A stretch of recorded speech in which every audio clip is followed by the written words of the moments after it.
Hey everyone, welcome back to another episode of Red Donkey Projections. I'm Lucas, and I have Eric here as always. Hey guys. And this is our first video in quite a long time, actually. I think it's been a month. Fortunately, everything's been very busy, but we're going to look to up a little bit more, maybe once a week. So today we're actually going to be making our first ever redistricting video. We're going to give an overview of what we've seen so far with redistricting. We're not very strong experts with redistricting, so quite honestly, I don't really know how to use Dave's redistricting app.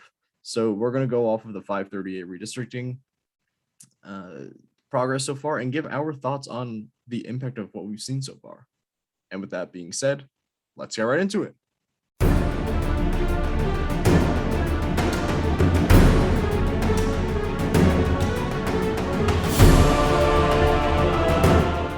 So what we've taken away from all of like the confirmed and speculated maps that have came in is that Republicans are way less aggressive in general than expected, because we thought that now they have control in most of the states, that they were going to try to maximize their opportunities, gain as many seats, and make as many things as partisan. And they did to an extent, but they didn't do it to the extent that we expected. So let's start off with the state of Indiana. That's a good first example. If we go and take a look at Don Mervan's, yeah, no, Frank Mervan, my bad. Frank Mervan's district.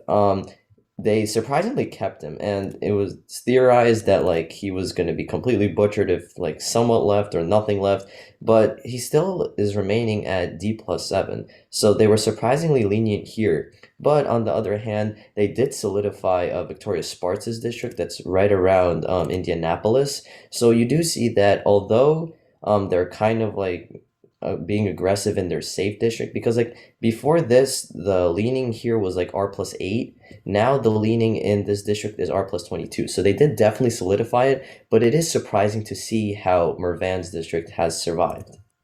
And this is a repeated pattern that we've seen throughout the nation. A lot of Republicans do seem to be more focused on solidifying their current Republicans than trying to get more seats. And another example of this has been in Texas. We've seen some updates here. Uh, a lot of the Democratic current representatives, they're being kept, they're not being drawn out. However, their districts are becoming much more Democratic than they once were before. And this is, of course, to make other Republican current representatives make their districts more and more red. An example of this is Colin Allred's district, which I believe is in the Houston area. He recently won in 2018. Actually, maybe he's not on here, but he recently won in 2018, and it was a very competitive district. Sorry, it was in the Houston, Dallas area. He won in 2018 in a very close margin. He used to have a very competitive district. Now his district's way more Democratic now. And what happened to the Republicans? Their districts also became way more Republican. For example, Beth Van Dyne, I believe that's how you pronounce it. Her district becomes way more Republican. She had a very competitive district in the past before she was at R+4. Now she's coming all the way to R+22. There are practically like no competitive districts anymore in Texas under this new redistricting plan. I also want to point out how ugly this map is. This one's pretty bad. It's almost as bad, if not as bad, as the Illinois one, which we'll get to later. So again, the repeated pattern. They're looking more towards not drawing out current representatives, but instead trying to kind of maximize their opportunities by protecting their incumbents. Also important to note is that Texas is gaining 2 districts in this uh, election cycle because of the census showing that they had a huge boom in population. And those are also going to benefit Republicans, not only now, but for the next 10 years with this new map in us as the current map right now. And uh, I'll head it over to Eric now. I'll give it over to Eric now for Illinois.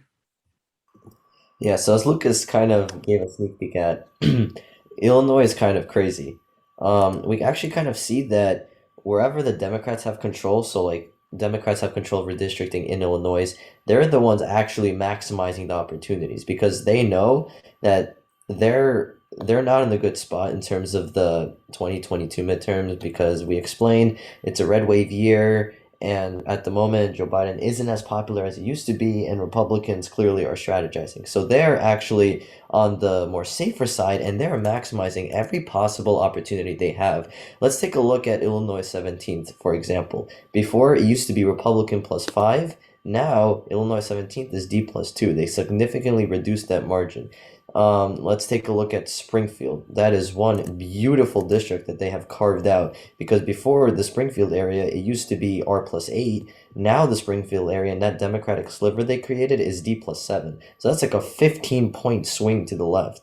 And they just also cut down on a lot of like Republican areas. Like for example, Illinois 16th was R plus 20, and now that area has like shrunk down.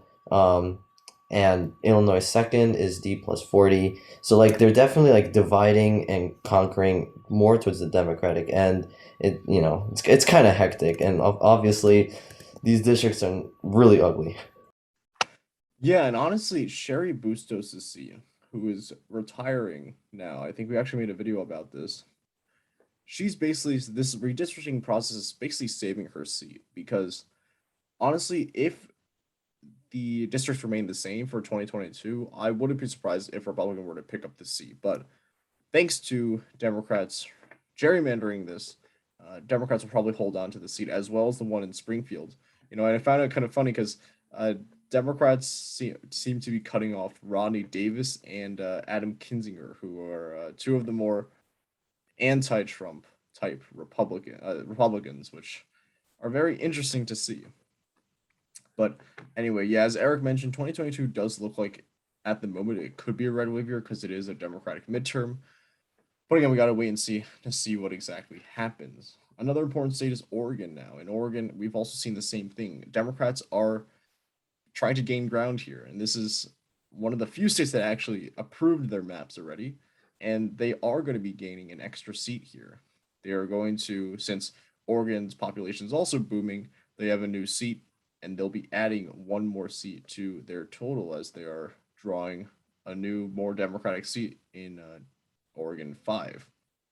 So they currently do have one Republican seat, so that's staying here, but Democrats are making a pretty big gain as they are solidifying not only their incumbents, but also creating a new open district.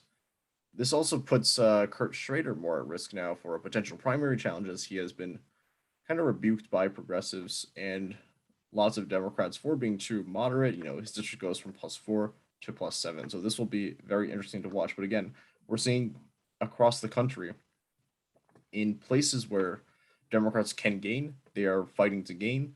In places where Republicans are trying to gain, they're not really trying to gain that much. It looks like they're more focused on protecting incumbents. So what exactly is to come here? Because of course we only have a few states that are done. We only have a handful of states with completed proposed maps. One of the more important states that we are waiting on is the state of Florida. We are expecting this to be a huge opportunity for Republicans to draw out a very gerrymandered map. We could potentially be seeing, where is she? Potentially, first of all, Charlie Crist's district getting chopped up in gerrymander, and potentially Stephanie Murphy also, her district getting chopped up. There's definitely a high potential for that.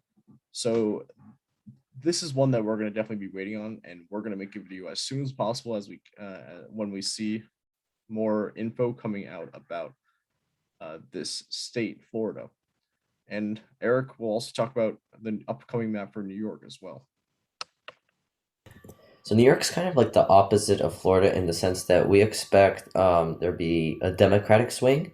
Once again, Democrats have control of the redistricting process, and there is not a single map confirmed, but in one of the plans that they have, I believe New York's 19th district goes from Republican +4 as the partisan lean, and in the proposed map in this plan, I think it's called like the letters plan, it goes to like, I believe, D +40. So like that same, area just like completely just goes in a different direction. Then we got Albany around the same, like they're trying to cover as much Democratic ground as possible, and Lucas can also like explain a few others that are important. Yeah, it is important to note that the letters map is likely not going to be enacted. This was done by a citizens commission, which is completely non-binding. It looks like Democrats are going to be taking over the redistricting process here as well. What we could be potentially seeing is a lot of gains in downstate New York. Garbarino's district likely will be gerrymandered to be Democratic. Lee Zeldin, he's running for governor. His district's also going to be very likely to be gerrymandered. New York 11, Nicole Maliotakis, her district is very likely to be gerrymandered. A lot of people are thinking Staten Island could be combined with other parts of New York City to kind of balance out its Republican lean. Anthony Delgado, likely his place is going to be made safer. John Katko, John Katko does seem to be very, very good at winning elections, even in Democratic places. He outran Biden by or outran Trump by I want to say 15 points or double digits. Pretty insane. So even if they draw his district to be bluer, he's probably still going to be safe. Tom Reed, potentially they could gerrymander him out, but also he's retiring. Claudia Tenney and Elise Stefanik, it looks like they might be combining their districts and gerrymandering Claudia Tenney out because I think Stefanik would probably win a primary. So overall, from what I've read so far, Democrats could be going for a 25-3 proposed map here. So again, in general, across the country, at least so far, Republicans are not going as strongly as we initially thought they would.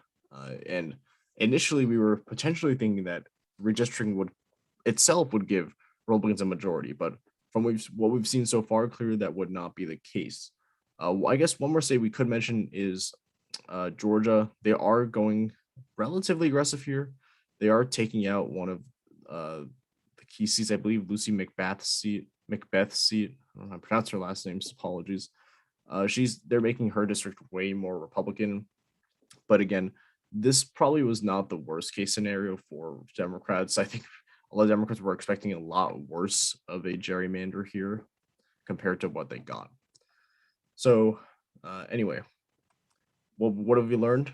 Republicans will likely not win an outright majority just from redistricting alone.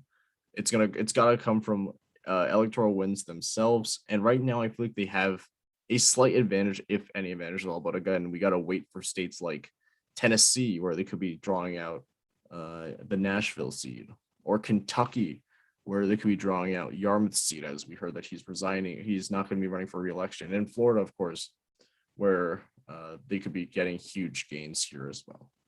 So that marks the end of the video for today. Thank you all so much for watching. If you like this episode, please like when you like our content. Please subscribe. And we'll see you in our next episode tomorrow. See ya.